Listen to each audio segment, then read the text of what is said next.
Bom, a radiação do calor, como eu falei, pode aumentar a temperatura. E uma maneira de notar se a iluminação é suficiente é a cor das folhas. Quanto mais escuro, menor é a quantidade de luz que está entrando. Quanto mais claro, a iluminação fica mais adequada. Só que essa mudança, tá, leva tempo para poder ser identificada, porque ela não muda do dia para a noite. Ela leva um tempinho. Alguns elementos podem ajudar para melhorar a iluminação, usar tela plástica, ripado, sombra de árvore, iluminação artificial. E as catleias vivem num ambiente, na natureza, de 40% a 50% de iluminação, de luz. O meu orquidário, São Paulo, tem tela de 30%. E eu só tenho catleia. Eu não tenho outra coisa, só catleia. Porque antes eu tinha de tudo lá dentro. E não funcionava. Às vezes matava uma em benefício de outras. Não dá para cultivar tudo ao mesmo tempo. Bugofila, catleia, phalaenopsis, dendróbio, tudo junto. Eu optei por catleia primeiro porque eu consigo enxergar a flor, né, que são grandes e dá para me enxergar ainda. As pequenininhas já estão difíceis. No meu orquidário, a tela é de 30%, ou seja, passa 70% de luz dentro do meu orquidário. Mas é a condição do meu orquidário. É a região onde é que eu estou. Temperatura. Luz e temperatura estão intimamente ligados. As catleias, como nós falamos no princípio, vêm de climas quentes e temperados. A variação de temperatura que vocês têm aqui no sul é importante, coisa que nós não temos lá na nossa região. A diferença de temperatura é muito pequena entre o dia e a noite, mas para a catleia faz uma diferença muito grande para a floração. Ela precisa desse choque térmico para melhorar a floração. E aqui no sul vocês têm isso. A gente vê aqui em Gramado que você tem 28 graus e de noite 8. Então a variação é bem grande. Lá, às vezes, 5 graus é o máximo que a gente consegue de variação de temperatura entre o dia e a noite.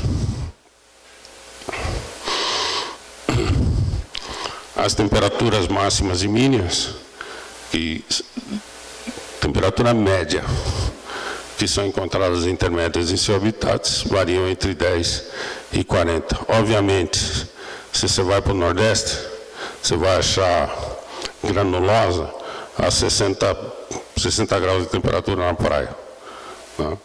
E aqui você vai encontrar intermédias e purpuratas a uma temperatura mais baixa que 10. Porém, o estudo mostra que abaixo de 10 graus existe uma dificuldade muito de circulação de seiva. Então a catleia dá uma parada. Ela dá uma parada no seu crescimento vegetativo e mesmo para a floração. E quando aquece, ela volta ao seu desenvolvimento. Umidade. Luz, temperatura estão relacionadas e umidade também. Tá? Você diminui a temperatura, provavelmente você aumenta a umidade dentro do teu orquidário. Então isso sempre é relevante. Tá? O ar atmosférico não tem como na sua constituição vapor de água. Então o ar carrega água de um lado para o outro. Está sempre carregando água. E as plantas adoram isso. Bom, saiu. Tá? E precisam disso. Tá? E a água é o elemento essencial para a nossa vida. Não só para a nossa vida, das plantas também. Se não tivesse água nesse planeta, provavelmente a gente não existiria. A gente só existe porque tem água. E água é dependência de todos os seres vivos. E as plantas precisam de água. A gente pode medir dentro do orquidário. Tem um higrômetro para medir a umidade relativa do ar. Ar quente carrega muito mais água do que o ar frio. A diferença está a 0 graus. O ar carrega 4,9 gramas por metro cúbico de água. E a 20 graus, 17,3. Ou seja, 4 vezes mais. Então, o ar quente tem essa facilidade de carregar mais água. Isso é o princípio de orvalho. Quando cai a temperatura, o ar não consegue segurar a molécula de água e solta, põe ela para fora. Por isso que de manhã cedo, às vezes, está tudo molhado e nem choveu. Mas só foi a condensação da água do ar.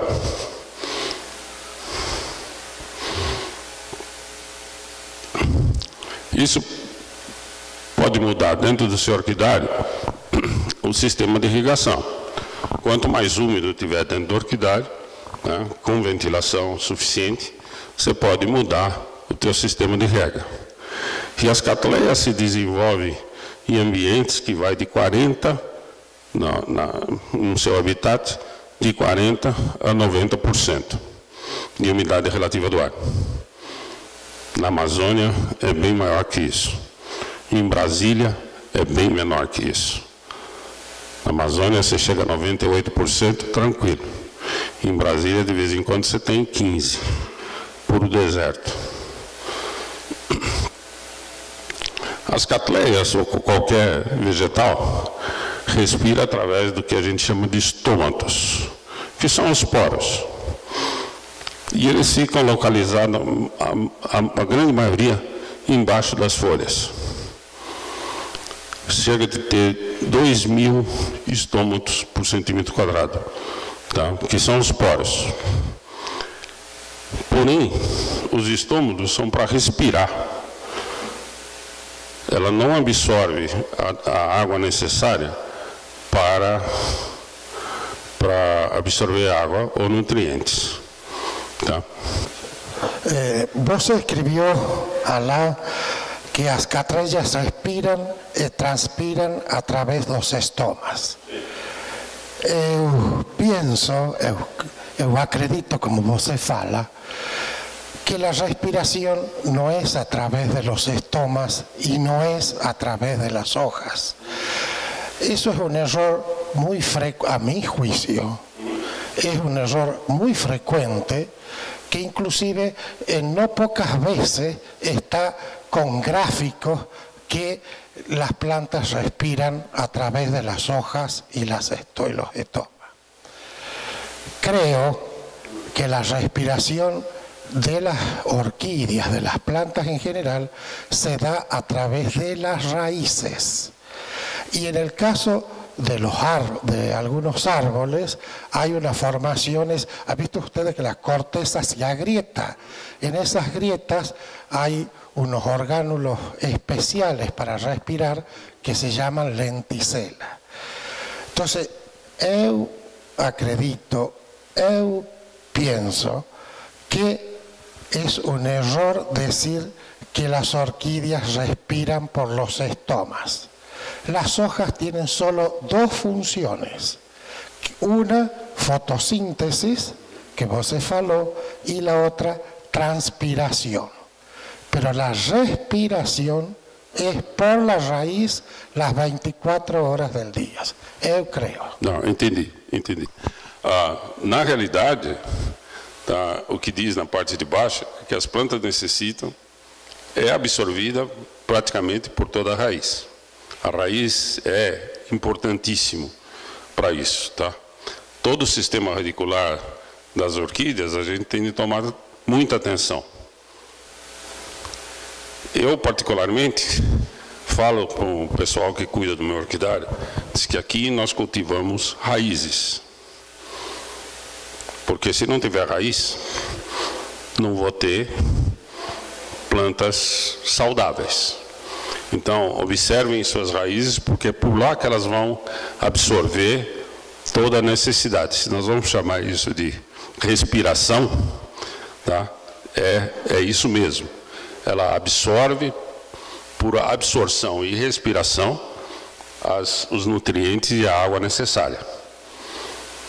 Os estômatos, como falou, é transpiração, e eles têm a função de abrir e fechar, e ele abre e fecha muito devagar. Ele não abre e fecha rápido. Ele abre devagarzinho e fecha devagarzinho. E por que ele fecha? Não é porque ele não precisa respirar mais. Não, respirar não. Transpirar. Não precisa transpirar mais. Ele fecha para não perder a água. Ele fecha para manter a água na planta. Por isso que os estômatos de noite ficam mais abertos e do dia mais fechados. Só para ter uma ideia. Esse é um estômato, uma fotografia de um estômato, tá? De um tomateiro. Eu não consegui até hoje, por mais que eu tentasse, um estômato de orquídea. Mas eu consegui de um tomateiro, tá aí. Então tá aí. A semelhança pode ser igual ou não. Vamos lá. Acima de 80% de umidade dentro do orquidário é aquela questão de ventilação, ou ter ventilação ou não dentro do orquidário. Acima de 80% por um período muito grande, você pode ter formação de fungos dentro do orquidário. Partindo disso, eu disse, eu vou aumentar a ventilação dentro do meu orquidário.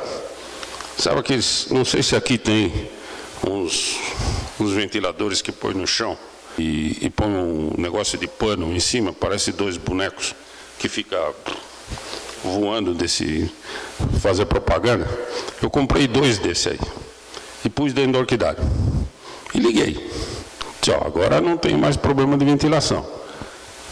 O que aconteceu é que a ponta de todos os brotos ficaram pretas, queimaram por excesso de ventilação.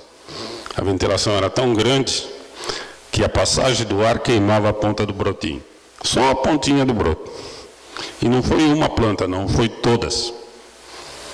Aí tive que desligar os meus bonecos e colocar para ventilação na cozinha dos rapazes que trabalhavam lá. Bom, baixo teor de umidade é mais fácil de controlar. Você pode fazer por rega ou mesmo para molhar o chão do orquidário para aumentar a umidade relativa do ar. Eu particularmente uso no meu orquidário de intermédia todos os aspersores que eu tinha em cima, eu pus no chão. E todo dia de manhã eu rego o chão no orquidário das intermédias. Porque se ela dá no charco e ela precisa de umidade, tá? Então eu vou ter umidade suficiente dentro do orquidário para esse tipo de espécie de Cattleya. Ventilação. Nós não vamos ter um vento desse jeito. Apesar que eu vi no Chile, eu vi as árvores numa alameda assim, toda torta. Eu perguntei por que as árvores estão tortas. Eles falaram assim, é o vento. Nasceram com esse vento e continuam com o vento. Então elas todas mais ou menos a 25 graus. Acácia negra, é uma plantação de acácia negra. Bom, vamos lá. Ventilação é essencial, as Cattleyas gostam disso, principalmente labiata, quem tem labiata. Ventilação é essencial porque eu fui nos habitats e venta muito onde tem labiata. o movimento do ar influi na temperatura, tá? E influi na umidade. Às vezes você não tem sol e põe roupa no varal para secar. No final da tarde ela está seca, só com a ventilação. Então, ou seja, o ar seca as plantas também. E isso pode causar desidratação. Baixa ventilação, excesso de umidade, é o que nós falamos, pode formar fungo, e a baixa pode ser causada por aumento de temperatura e queimar as plantas.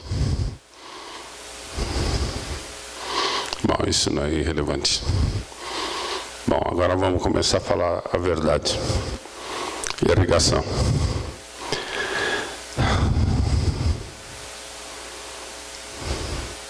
Irrigação, sem dúvida nenhuma, é a parte mais complicada no cultivo de orquídea. Tá? É o mais importante, mas também é o mais difícil. A gente perde muita orquídea por irrigação incorreta. E não existe fórmula. Isso já foi falado nas duas apresentações que nós tivemos aqui no dia de ontem, que não tem regra para irrigação. Não é que eu rego planta 2 vezes por semana ou 3 vezes por semana, tá? Vamos partir do que nós falamos lá atrás. O orquidário é seu, é único. Só você conhece. Você sabe quando ele está úmido, quando ele não está. Você sabe teus vasos quando estão úmidos, quando não está. E essa é a regra que a gente precisa usar para irrigação. E nós temos de levar em consideração alguns fatores. A catleia vem de floresta ou savanas tropicais. Suas raízes estão expostas no vento, na natureza. As condições de ficar úmida ou ficar seca é intermitente. Mas os orquidários, para o nosso ego, a gente coloca ela dentro de um vaso, enche do substrato e as raízes ficam confinadas. Então esse poder...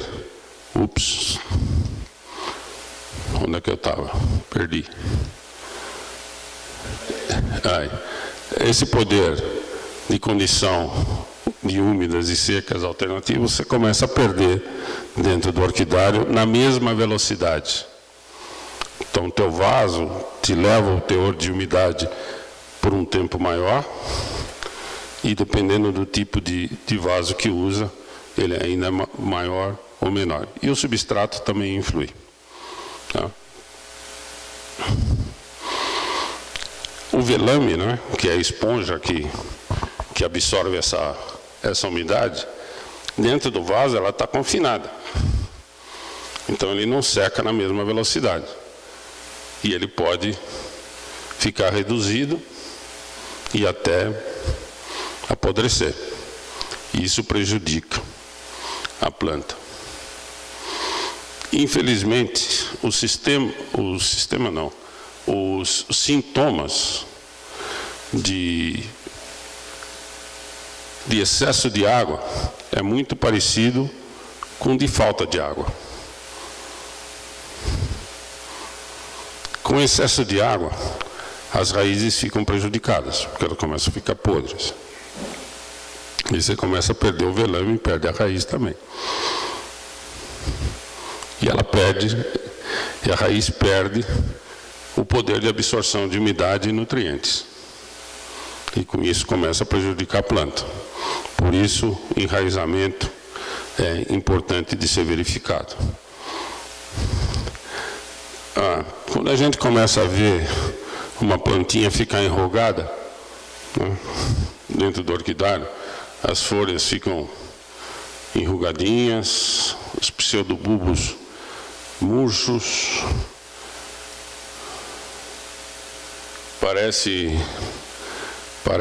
os pseudobulbos parecem maracujá de gaveta, né, que fica tudo...